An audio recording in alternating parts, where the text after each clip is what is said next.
Կուզեի իմանալ, թե ինչով է առանձնահատուկ այս խումբը։ Եթե չեմ սխալվում, ազգականներ կան, ընտանիքներով են գալիս մարդիկ, նաև մեկը մեկին խրախուսելով, մեկը մեկի հետ, մեկը մեկին բերելով, մեկը մեկի խաթր, չէ՞։ Մի զավեշտալի դեպք պատմեմ,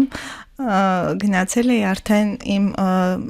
անհրաժեշտ ցուցակով, թե ովքեր են այդ օրը ներկա լինելու, ովքեր են մասնակցելու եւ տեսնում եմ 2 հոգի ավել մարդիկ են նստած ու մասնակիցներից մեկն ասում է քայլում էր փողոցով բռնեցի բերեցի, որովհետեւ այստեղ հետաքրքիր է, ուզեցի ինքն էլ մասնակցի։ Այո, մենք ունենք ընտանիքներ, ունենք ամուսինը, կինը եւ բերում են նաեւ իրենց զոնքաչին, կնոջ մորը, ունենք ամուսինը, կինը եւ իրենց քենին, հա, ընտանիքներով են գալիս, ունենք զույգեր հենց ամուսիններով են գալիս ու շատ հետաքրքիր է լինում, երբ որ հիշողության վերաբերյալ աշխատանքներ ենք իրականացնում, գնում ենք դեպի երիտասարդություն, շատ հետաքրքիր դեպքեր են բացահայտում, որտեղ երբ որ մեկն ուզում է չափազանցված ինչ-որ տեղեկություն պատմել կամ մի փոքր ուզում է տխրություն բերի, անմիջապես մեկը մյուսին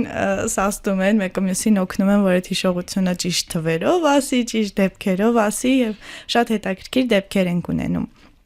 Ունեցանք մեկ հանդիպում, քննարկում էինք մեր առաջի սերը ու ամուսիններ էին նստած եւ ասում էինք արդյոք այնպես ստացվեց խոսակցությունը, որ առաջի սերը չհամընկավ, որ մեկը մյուսին սեր պետք է խոստովանեին, կինը ամոթխած մտածեց, թե ամոթ կլինի որ ասել ու տղամարդը հանգիստ մեր մասնակիցներից մեկն ասեց. «Ինչ կա դրա մեջ դժվարության, ասա ես քեզ սիրում եմ, Լենորա»։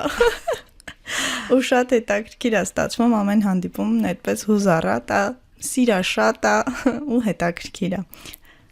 Լուսնի օգտվելով արդից եկեք օրը, ժամը, ինձ թվում է վայրը բոլորը կհիշեն հին հեքիաթ, հենց հին բառն էլ կարծես թե համընկնում է, բայց ավելի գրավիչ է։ Օրն ու ժամը, երբ կարող են մոտենալ ձեզ, եթե մարդիկ լսում են մեզ, դիմարզում, մասնավորապես Արարատ քաղաքում եւ ցանկություն կունենան գալ։ Եթե ուզում եք գալ մեր հանդիպումներին, մենք գործում ենք շաբաթ օրերին, ժամը 11-ից մինչև 1-ը, աշխատանքը 1-ից հետո հնարավոր է նաև շարունակվի, բայց սկսում ենք ժամը 11-ին եւ հիմնականում ավարտում ենք ժամը 1-ին։ Հին հեքիաթ սրճարանում։ Արմենուհի, իսկ Գյումրիում մարդիկ ավելի ազատ են, մենք արդեն դրա մասին խոսեցինք, նույնիսկ առանց ուղեկցողի են գալի, բայց մյուս մարզերում ունենում ենք պատկեր, ունենում ենք երևույթ, երբ որ զավակները երբեմն չեն խրախուսում, որպեսզի իրենց ծնողները, տատիկ-պապիկները, թոռները գնան ինչ-որ միտեղ զբաղվեն իրենց հաճելի զբաղմունքով, չգիտեմ ինչ մտավախություն են, բայց այս երևույթը կա, դրա մասին խնդրում եմ, որ խոսեք։ Այո, այլ մարզերում Գյումրիում էլ ունենք մասնակիցներ, ովքեր չկարողացան մեզ միանալ, պատճառը հետևյալն է, թոռնիկներին են խնամում, այսինքն տանը մեկը պետք է լինի, որ տնային գործերով զբաղվի, կամ գուցե եւ աշխատում են որդիները եւ հնարավորություն չկա հա ծնողին ուղեկցելու նմանատիպ վայրեր, բայց մեր մասնակիցներից եւս ունենք բազմազբաղ տատիկներ, պապիկներ, բայց իրենք ինչ են ասում, սա այն ժամանակն է, որը ես պետք է հատկացնեմ ինձ։ Ու իրենք այդ օրը այնպես են հարմարացրել, որ հարսիկն է շուտ գալիս կամ ինչ-որ այլ կերպ դասավորում են եւ գալիս են մեզ մոտ։ Բայց եղել են, որ թոռնիկների հետ են եկել ու էլի շատ հետաքրքիր է անցել, երբ որ թոռնիկը տատիկի հետ նույն թեմայի շուրջ քննարկում է անում ու թոռնիկները զարմանում են, թե վաու, տատիկներն էս ինչեր են անում, ու տատիկներն է զարմանում են, թե թոռնիկներն ինչքան հասուն են, որ կարող են մեծական թեմաների մեջ շատ հետաքրքիր գաղափարներ ասել։ Այս ծրագրերի նպատակը ինձ թվում է Օֆելիա ջան մի բանում է, որպեսզի մեր տարեցները հասկանան, որ 65-ից հետո կյանքը կարող են շարունակել, ինչպես մեր հաղորդումն է, երկրորդ շնչառություն, այսինքն այս դեպքում էլ իրենք ազատ են։ Աշխատանքի չեն գնում ամբողջ օրը, կարող են տրամադրել իրենց։ Իսկ այս 2 ժամը, որ գալիս են մեզ մոտ, ինքը հնարավորություն է տալիս սոցիալականացվելու։ Ինչու ոչ յուրաքանչյուր հանդիպումից մի բան սովորելու, հավես ժամանակ անցկасնելու, որակյալ ժամանց անցկасնելու եւ ձեր ասածի պես այդ օրեն, որ գեղեցկանալու ու տանից դուրս գալու, այսինքն դու այդ 2 ժամը նվիրում ես ինքդ քեզ։ Մնացած 24 ժամից այդ 22 ժամը կարող ես նվիրել ընտանիքիդ, բայց այն 2 ժամը շատ կարեւոր է, որ դու քեզ տրամադրես։ Ինքը թարմություն հիվանդություն է պարգևում, երկրորդ երիտասարդություն է պարգևում։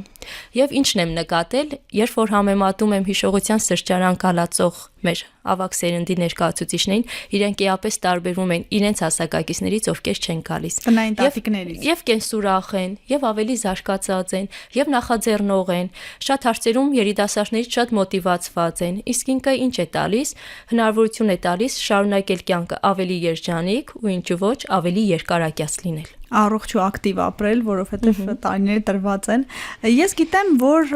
բացի ձեր ընթացիկ, այսպես ասած, դասերից, պարապմունքներից, նաև արտագնա հանդիպումներ են լինում, այցեր, մշակութային օջախներ, կուզեի դրա մասին խոսեք։ Գյումրիում այդ առումով շատ ակտիվ ենք ու թելադրողը հենց մեր մասնակիցներն են, ովքեր շատ են սիրում տարբեր վայրեր այցելել եւ ունենալով նաև քաղաքում բարերարներ, ինչու նաև ընկերներ, ովքեր տարբեր կառույցի ղեկավարներ են, այդ հնարավորությունը մեզ տալիս են։ Մենք միասին այցելել ենք եւ կինոթատրոններ, եւ թատրոններ, ինչու ոչ թանգարաններ, նաեւ կազմակերպության ղեկավարի հովանավորությամբ իրականացրել ենք վերջում Հովանես Հովանեսյանի տուն թանգարան, հաճախել ենք Գյումրիում գործող շատ հետաքրքիր մի թանգարան, Թարսուշի տակ։ Բառը հենց հուշում է։ Այն ինչը պետք է լինի հատակին առաստաղին է, այն ինչը պետք է լինի առաստաղին հատակին է, բայց ինքը ինքանով էր հետաքրքիր, որ ամբողջը ԽՍՀՄ-յան շրջանի կահույկով էր կահավորված եւ դա էր իրենց շատ հետաքրքիր, երբ որ մտնում են խոհանոց, ասում են՝ «Վայ, ես սրանից ունեմ»։ Մտնում են հյուրանոց, հյուրասենյակ եւ ասում են՝ «Վայ, պատի խալուց ես էլ ունեմ»։ Այսինքն սա էլ ինչ-որ ձև ասոցիացիա էր դեպի իրենց հիշողությունների։ Մասնագետներն ասում են, որ նախկինում լսած երաժշտությունը լսելը, նախկինում ինչ որ մի հմտությունը կամ ինչ որ մի գործը, անգամ կահույքը, ցանկացած հիշողություն, բարի լավ ժամանակներից խթանում է մարդու ուղեղի աշխատանքը։ Իսկ դուք ինչ պլաններ ունեք եւ ինչ եք արդեն հասցրել անել, հաշվի առնելով որ համեմատաբար նոր է Արարատի աջակցության սրճարանը։ Մեր խումբը նոր է, բայց պակաս ակտիվ չէ, քանի որ մենք էլ ունեցել ենք էքսկուրսիաներ, հենց քաղաքի ներսում առաջի էքսկուրսիան եղավ, որպեսզի հասկանանք խումբն արդյոք կարող է մի տեղ գնալ, հա, իրար հետ կկարողանանք որպես խումբ ինչ որտեղ ճամփորդել։ Ճիշտ մանկապարտեզի պես, չէ՞, մի անգամ տանենք, տեսնենք կգնան, տարածքում տեսնենք կհաջողվի թե չէ, գնացել ենք Արարատի Սուրբ Աստվածածին եկեղեցին եւ այնտեղ ենք առաջի այդպես պտույտն ունեցել, երկրորդը արդեն եկել ենք Էջմիածին եւ այնտեղ շատ հետաքրքիր ժամանակ ենք ունեցել, քանի որ բացում էր մեր սրճարաններից մեկի եւ մենք էլ որպես խումբ ծափարում ենք ցանկացած մեր խմբի առաջընթացներին, այցելել ենք եկեղեցիներ, այցելել ենք Մաչանենստուն թանգարան, որտեղ մեր տարեցներն էլ տեսան շատ հին աշխատանքային գործիքներ, հին ձեռագործ իրեր եւ իրենք էլ շատ հիշողություններ նորից վերապրեցին ու ինձ որպես երիտասարդ սերնդի ներկայացուցիչ պատմում էին թե որ գործիքն ինչի համար են օգտագործել, ով էր իրենց դա սովորեցնում, ինչպես էին դա առհասարակ բանեցնում այդ գործիքը, ահա, եւ այդպես էլի շատ հետաքրքիր էր ու մեկ տարեցից ունեցանք այսպիսի կարծիք, որ ինչը որ չէի տեսել այսօր տեսա եւ ինչը որ չէի համտեսել այսօր համտեսեցի ու դա երևի ամենաբավարարող գործոնն ու կարծիքներն են որ կարելի է լսել թե որպես մարդ թե որպես մասնագետ